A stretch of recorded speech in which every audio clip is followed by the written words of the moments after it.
I want to echo David's sentiments and thank everyone for coming tonight. I know it takes time out of your day to come to the lecture, so I appreciate everyone coming. So the topic I'm going to talk about tonight is exercise and pain, and I kind of want to focus on a few kind of common things that I've heard from patients, or that I've heard that other people have heard from patients, and kind of talk about the myths and the reality of how exercise interferes or doesn't interfere with pain. Yeah. Oh. Okay, we'll go this way. So first up, I just have no disclosures. And before I kind of dive any deeper, I just wanted to go over a few definitions of what we define as pain. So we say it's an unpleasant sensory and emotional experience associated with actual or potential tissue damage or described in terms of damage. Essentially, the important parts to me in this are that it's both sensory and emotional.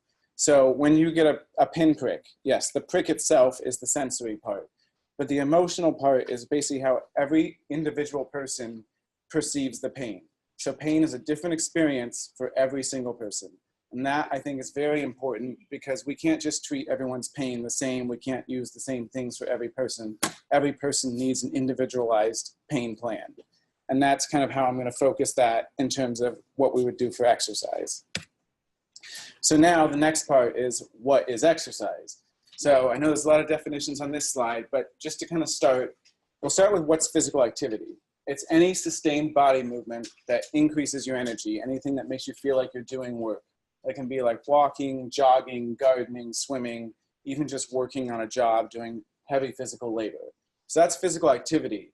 And exercise is really any of those activities, but if you do it and you plan it and you do it repeatedly on a regular basis. So it's really something that you're planning to do, something you're making an active decision to do, but it can be something as simple as walking or as heavy as doing jogging, swimming, or any other activity. The interesting thing is exercise is actually divided into 4 major groups. So there's not just like one type of exercise, there's many different things you can do. The first one, I think most of us think about when we think about exercise, and that's aerobic exercise. And that would be things like walking and running, anything that gets your heart rate up. The second thing would be strength, and that's when we think about going to the gym, lifting weights, or doing other resistance exercises when you go to the gym. Those are maybe the ones that are traditionally seen as kind of what exercise is. The part that's even more important, I think, in pain are the last two, which is balance and mobility. And these are the things that allow you, I think, to keep your function when you do have pain.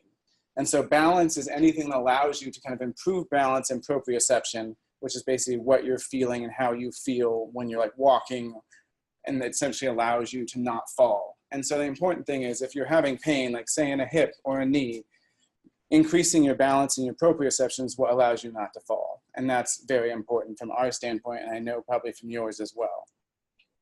And then the last one is mobility, which is the other aspect that really limits what you can do from day to day. And that essentially just keeps your range of motion with either a shoulder joint or a knee joint. And I know if any of you have gone through physical therapy in the past, range of motion exercises are kind of their bread and butter because they want to make sure that you're still moving. And so these are the 4 types of exercise, which I kind of want to keep our focus today, kind of think more about balance and mobility, even though obviously aerobic and strength are important as well. So that kind of brings us to the kind of 3 things I've heard from patients or had other people say, and I don't know why this happened here. Sorry, there's one little block out there, but essentially the first thing is that a lot of people say exercise caused my pain. Some people say exercise makes my existing pain worse, and other people are worried that there's just no exercise program that can work for their pain. And I kind of just want to address today kind of some of these could be true and not true, and true to different extents. And so I kind of want to talk about those in terms of these next 3 questions. So what are the benefits and risks of exercise, both for your general health and specifically for your pain? The second is, does exercise make your chronic pain better or worse? And that's talking more from a physiological standpoint, the things we know that exercise does to your body. And then what are the different options for exercise when you are living with chronic pain? So this is the first one. So from from the statement, exercise caused my pain, comes the question, what are the benefits and risks of exercise? And that's for your health and your pain. So here, I just wanted to kind of start with kind of the overall benefits of exercise before we kind of dive down into pain specifically. But here in the US, and actually there's also studies looking worldwide, 1 in 4 people is sedentary, which by the definition used in the studies is that you sit for more than 8 hours a day. Now, that's even what I do in my job. When we're sitting, seeing patients every day, we are still sitting for 8 hours a day. So most of us have desk jobs, and that means that most of us are leading, by the definition, a sedentary lifestyle. Sedentary lifestyle is therefore an even stronger predictor of mortality than things like smoking, high blood pressure, or diabetes. And so it's just as important as any of the other chronic diseases we think of. And regular exercise has been shown to reduce the risk of what we say all-cause mortality. That just means anything that could cause death for any individual without differences between whether you're male or female, young or old, high, low, middle income. It doesn't really matter. Regular exercise helps, basically, is what's been shown. And they've done studies to say that if you took someone that only was sitting for most of the day except for 2 hours, and you even took 1 extra of those 2 hours they were sitting and just did any activity, not even what we call exercise, just get up and walk, you actually reduced your risk of mortality in general. And so this graph here shows a study that was actually done on about 10,000 Harvard graduates. And they studied them over the course of 12 years. And they studied 3 different age groups, as you can see on the graph by the blue, red, and green bars, 45 to 54, 55 to 64, and 65 to 74. And basically, you see on the bottom there are the different things you can do. You can either exercise, quit smoking, have normal blood pressure, and not be overweight. Those are all different risk factors for what's on the other axis, which is additional years of life. And essentially what it's showing is that exercise could give you just as much additional life as, say, just not having high blood pressure and not being overweight. And if you it's additive with smoking. So if you put it together with smoking on the end, it actually increased your additional years of life. And it's just showing essentially that out of the population that exercised, it was just as good as quitting smoking, keeping your blood pressure under control, and trying to keep your weight under control, which are all things that we know help improve your overall life. So that kind of brings us into some of the other exercise benefits. It reduces the risk of heart disease, any kind of cardiovascular events, or death. And it says for both primary and secondary prevention. That means that it helps you prevent from ever having something like a heart attack. But if you had a heart attack, it would prevent you from having a second one. And so it's helpful for both aspects. And then aerobic training has been shown in particular to increase your lipid profile. I know people may have heard about good fats, good cholesterol, bad cholesterol. Essentially, it has shown that it decreases the bad cholesterol and increases the good cholesterol to lower your risk of having things like heart attack. And then it has also been shown to overall decrease your blood pressure and reduce the risk of stroke. So this is another graph taken from a population of about 5,000 patients from the ages of 40 to 49. And it basically just showed different levels of physical activity and essentially how many events of different morbidity and mortality, like cardiovascular events, they had if they were inactive, occasional, light, moderate, and vigorous. And so they basically showed that if you were inactive, there was a higher rate of having cardiovascular events versus it kind of comes down in a slope as you go out to vigorous. And just so you have an idea of like what occasional, light, moderate, and vigorous are, this was like occasional would be like just walking around the block every so often. Light would be taking regular walks, maybe 30 minutes a day.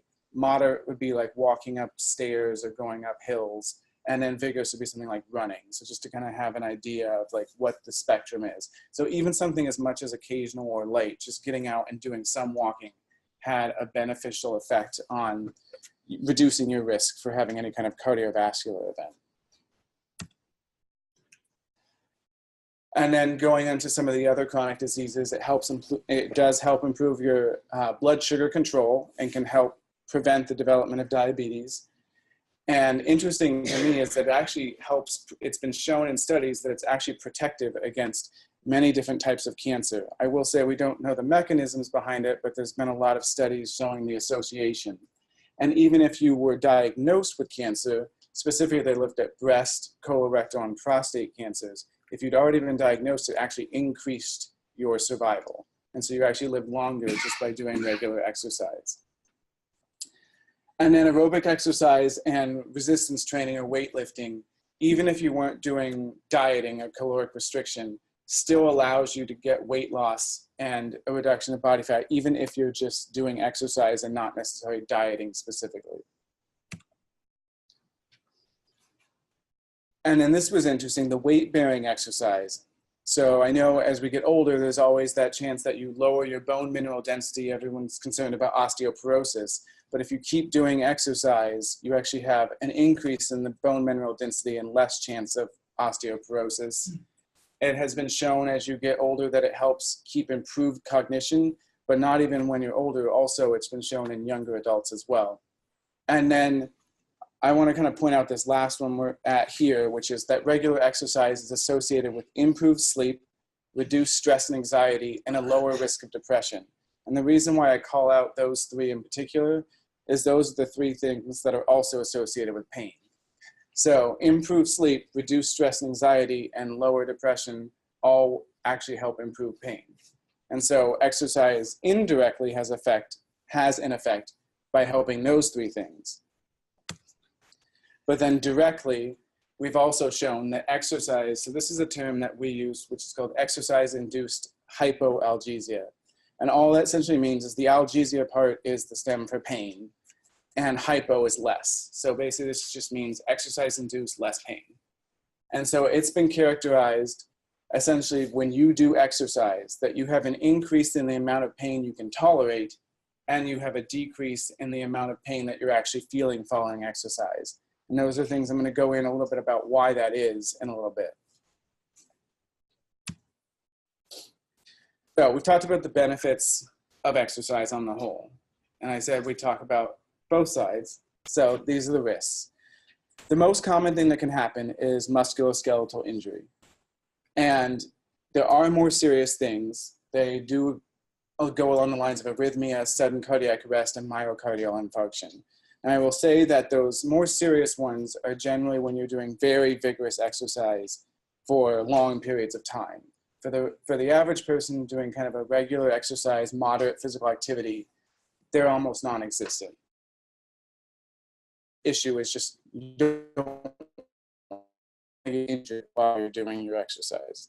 Kind of the main things that do happen, you can get acute strains and tears in the muscles. You can get inflammation, you can get strains of the muscles, kind of built up stress fractures are when you kind of do exercise, high impact exercise on your bones for long periods of time. And then other things like nerve palsies, tendonitis, bursitis, all different things that can happen to different parts of your muscles. So many of the musculoskeletal injuries, I just want to say the biggest things that are secondary to overuse. And so when we're coming up with exercise plans for anyone or someone who's in chronic pain, the key is essentially not to overdo it. Because the moment you overdo it, you probably already know if you've tried this before, you get injured, you don't want to do it anymore, and it gets harder the next time around. And so the real key to creating an exercise plan that we'll talk about later is just not overdoing it. So this leads into my second one, which is exercise caused my pain. And it may, in certain instances, now we just talked about all those musculoskeletal injuries. If it's a direct injury, of course, it may have led to the pain. But otherwise, I just want to talk about, sorry, one more slide. That was my mistake. One more slide. Exercise makes my existing pain worse. So once you've already had the injury or you have chronic pain, the real question is, does it actually make your pain better or worse? And so that brings me to this slide that I want to talk about for a minute. So this is kind of the anatomy of how pain is transmitted from the periphery of your body, like your arms, your legs, your other muscles, up to your brain. And so,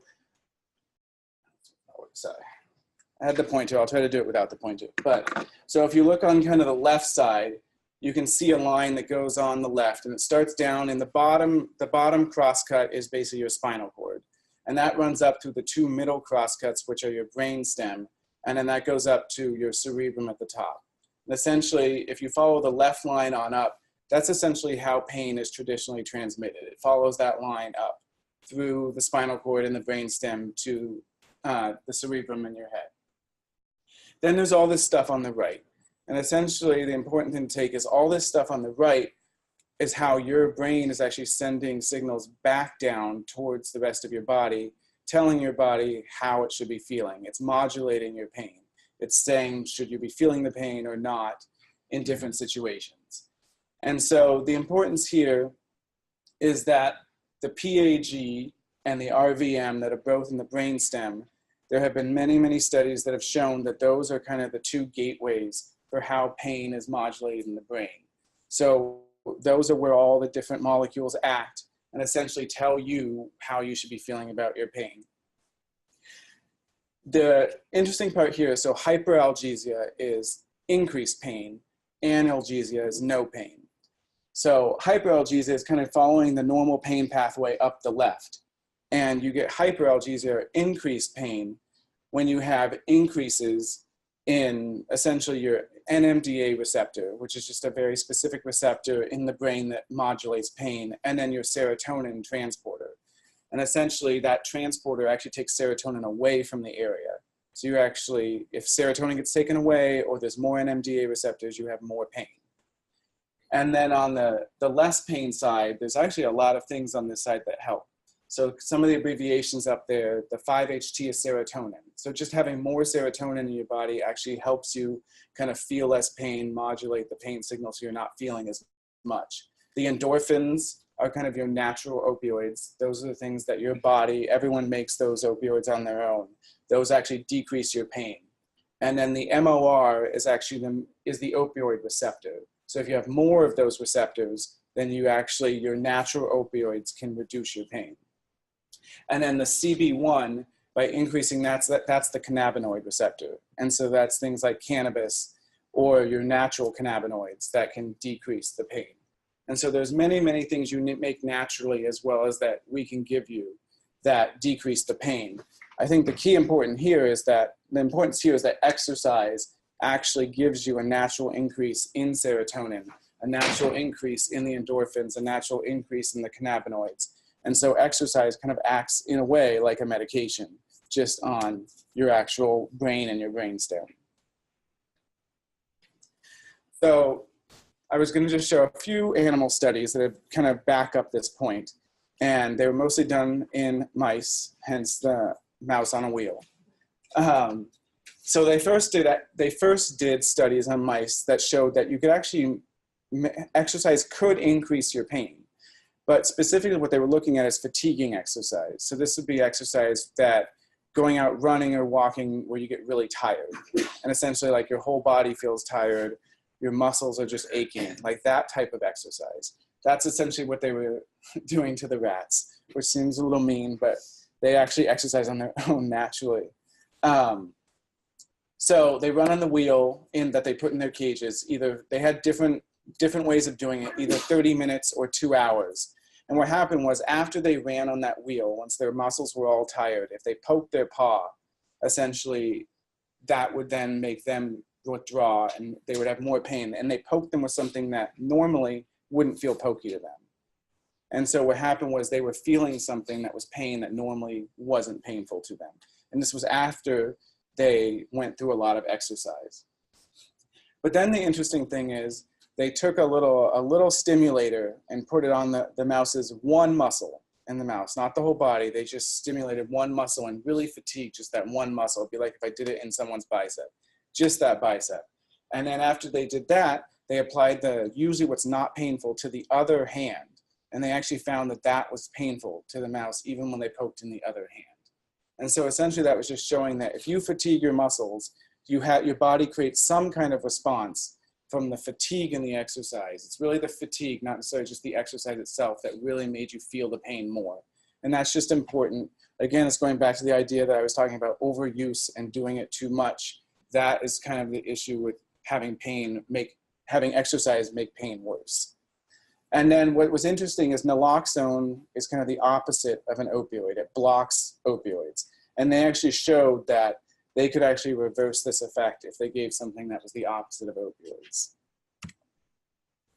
So here was a couple of the studies where they showed the opposite. So in the other ones we were looking where they were really fatiguing out the muscles. Here they were just kind of they were subjecting, this time rodents, to swimming exercise, but not necessarily with the goal of tiring them completely out, just having them do kind of regular exercise. And whereas before they were doing 30 minutes or 2 hours, now they're only doing short periods such as 15 seconds or 3 minutes. And so they're really not trying to fatigue them up, to fatigue the animals. And what actually happened was the bit of exercise they did do, even these short periods, actually reduced their pain behaviors.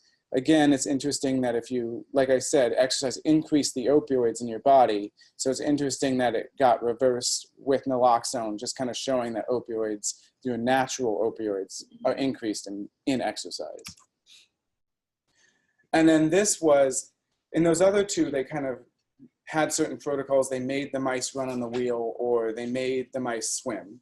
And this one, interesting, if you put a wheel in a mouse's cage, they actually will exercise every day on their own without you doing anything. They will just naturally just decide to get on the wheel and start running.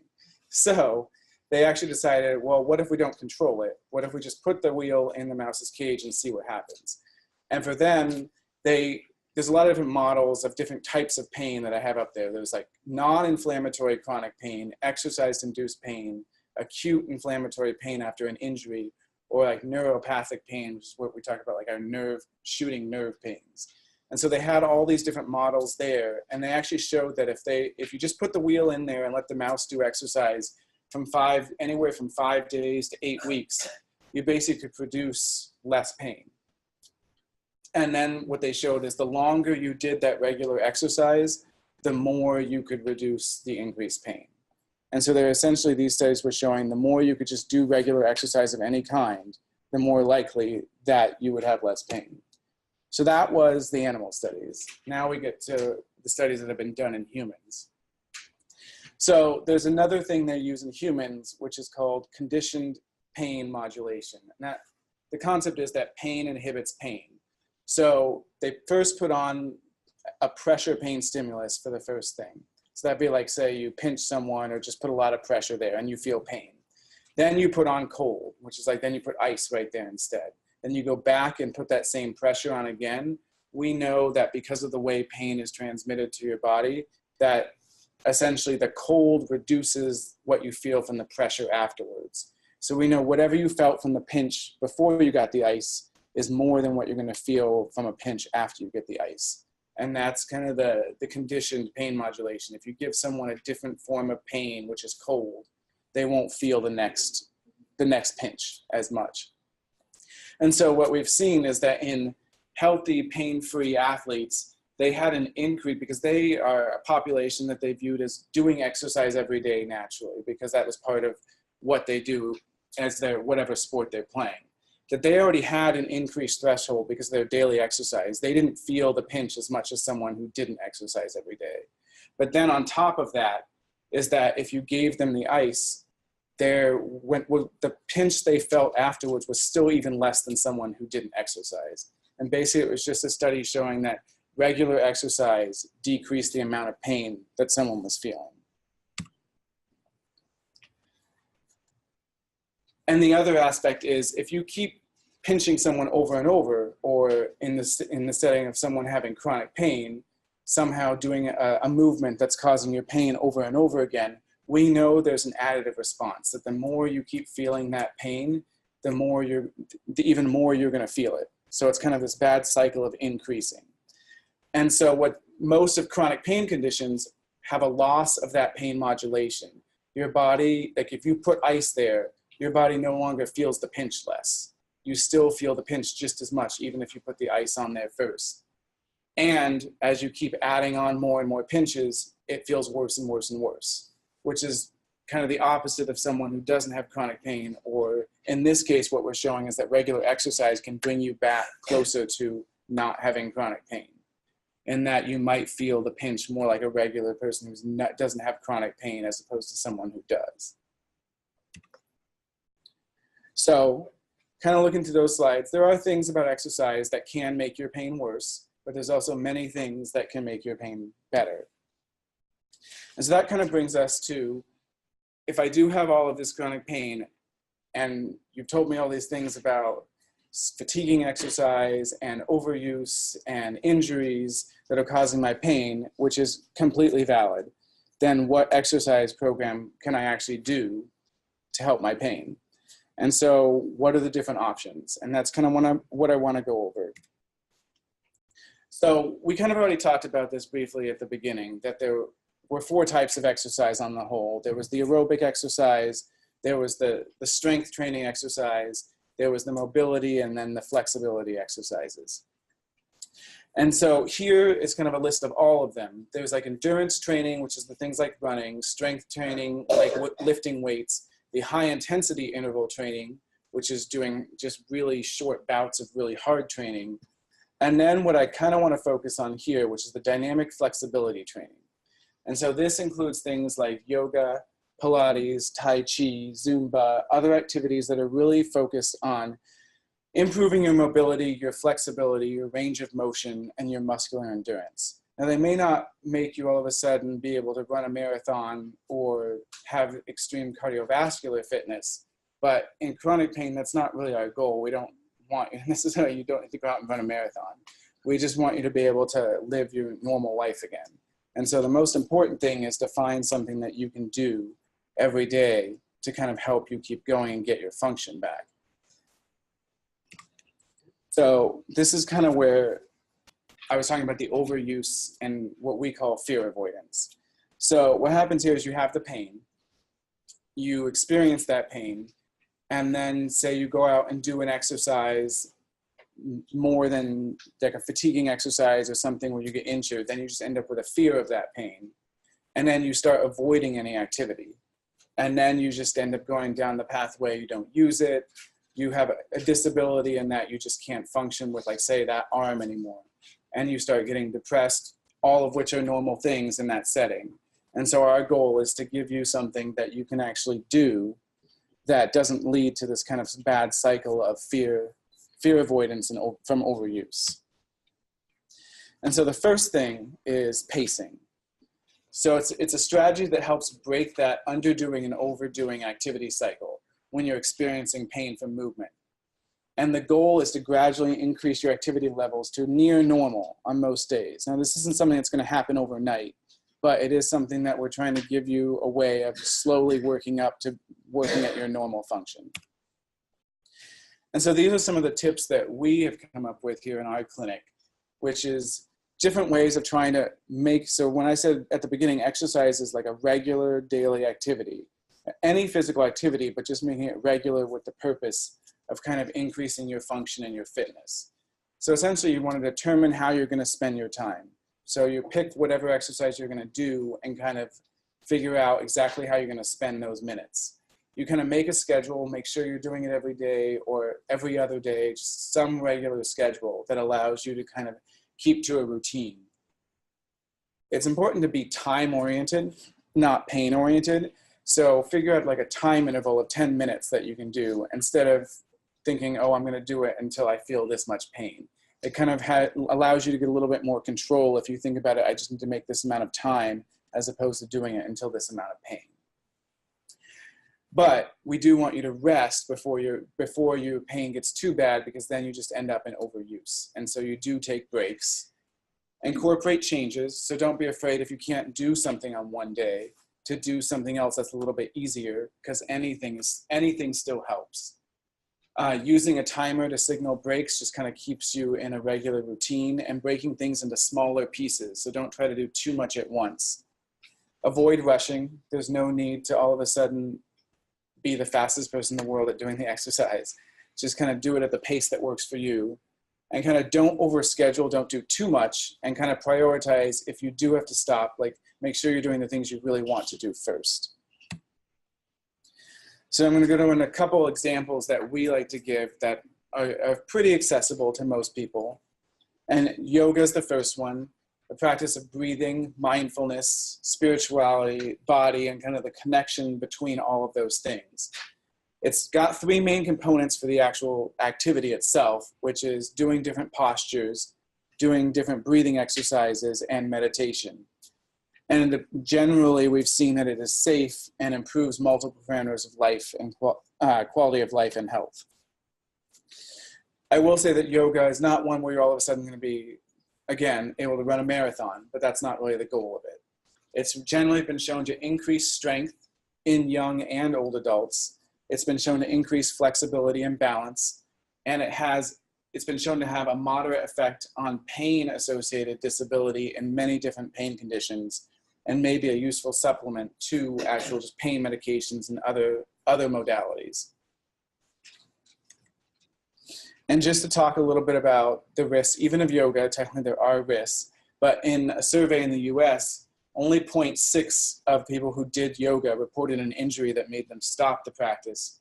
0.2% required medical attention, and 0.01% felt like they had to go to the hospital for it. So the rates are very low, and it is a very safe, what we view as a low impact exercise that isn't necessarily going to cause you more injury. These will cause you more injury. So these are the poses that are most associated with injury. So if you do yoga, I only say that you remember these poses and don't try to do them, because these would cause anyone injury. That leads us into Tai Chi. It's a form, again, similar to yoga, but mind-body exercise that originated in China and involves both martial arts, meditation, and dance-like movements that focus on the mind and body connection. And with Tai Chi, it's all about flowing one movement into the other and kind of never stopping, but you're never going very fast. There's been a couple studies done on Tai Chi and how it helps. There are a limited number of large trials, but there has been investigating the long-term effects of Tai Chi, but it's been shown to be effective as a standard exercise program for 12 weeks, specifically in people who have knee pain, and helping their physical function and reduction in pain medication use, and having an improvement in their depression. It's also had comparable results to traditional therapeutic exercise and yoga as well. And one study showed it was effective in reducing kind of the bothersomeness. So not that it reduced the pain altogether, but it made people feel less bothered by their pain. And so with that, I did want to do one quick example of Tai Chi. This was actually done by one of our physical therapists here at Stanford, made this video. Yeah. Should we have sound? Okay, maybe not. Okay, okay. That's okay. Exit presentation mode, and then you can see it. Okay. No, it's okay. We're getting close on time. This one, the slide I'm going to give you next, you'll be able to watch this video if you ever want to see it. So, get out of this. Just go back to the presentation. Okay. So that was the video. So here's the resources slide. So a lot of the things that I talked about in terms of resources to use for your pain, things like pacing strategies, different yoga exercises, Tai Chi. There's a whole set of videos that we've made on Tai Chi from here, one of our physical therapists at Stanford, where you can actually follow along at home and watch the videos. I was going to try to give a quick little demonstration, but it didn't want to come up. But you can look at this website here, which should be in the PowerPoints there. If not, if it's too small to read on there, you can always write it. I'll leave this up for you to write down. But those are the resources that we have, and I encourage you to use them. And if you've seen our physical therapist, they may have given you some of the similar things already. But these are here for anyone who isn't even being seen by our clinic. Anyone can go on and use these resources. So I'll bring this back at the end, but just to kind of conclude. But from what we've seen, benefits of exercise, there are risks, but we feel that the benefits of exercise far outweigh the risks. You have reduced risks of mortality, positive effects on the heart and mind, and it has been shown to reduce your pain. And as long as you're not overusing or overdoing it, there's very low risk of injury. In general, exercise does improve your existing pain through things like increasing your natural opioids or natural cannabinoid system. And then even if you are highly sensitized to pain, which I know can happen in many chronic pain conditions, there are still options for you to exercise. They kind of focus on the flexibility and functional fitness with pacing strategies and things like yoga and Tai Chi. So with that, I will finish up and leave this up here if you want to write this down.